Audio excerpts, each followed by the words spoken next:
You could always tell she'd had a devilish epiphany with this little half smile she'd make. We'd often hang out and she was a blast to be around.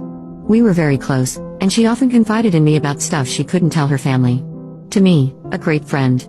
To them, the perfect little Christian daughter. Sarah was a really good friend who had helped me through the death of my mom. I wasn't diagnosed with depression or anything major, but I loved my mama to pieces and it shattered me. Her and Kyle were always there for me and she was the one who pushed me to ask him out. I trusted her about as much as any teenager could. Anyways, back to the story. One fateful Tuesday, Kyle, Sarah, myself, and our mutual friends headed downtown to get food, skate, and generally do stereotypical annoying teenage stuff. Getting bored of our current activities, I asked Kyle if he wanted to race on our boards to the end of the street. It was just past the lunch rush, so most people were either back in their offices or stuck in traffic.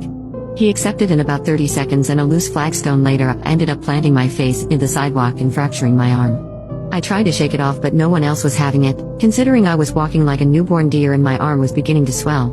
We ended up making a visit to the ER where they confirmed that yes, I did have a fractured arm, and a concussion to boot. The concussion was my dumbass tax. It wasn't too big a deal as far as accidents go, but considering my sorry state, they wanted me to stick around so they could do a few more tests, brace my arm, and generally just ensure that I was healthy enough to return to my dumbbassery. Thankfully, Kyle and Sarah had offered to stay with me, because apparently their parents didn't care, and we were already ditching, so school the following day wasn't a big issue. I ended up spending the night in the hospital. The hospital had been understaffed for years, so once your condition was deemed stable they tended to shove you into limbo, and went home the following day with the usual concussion orders.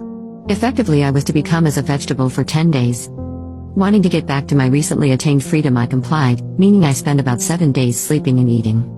I only picked up my phone after the doctor cleared me, to which I found an unexpected message.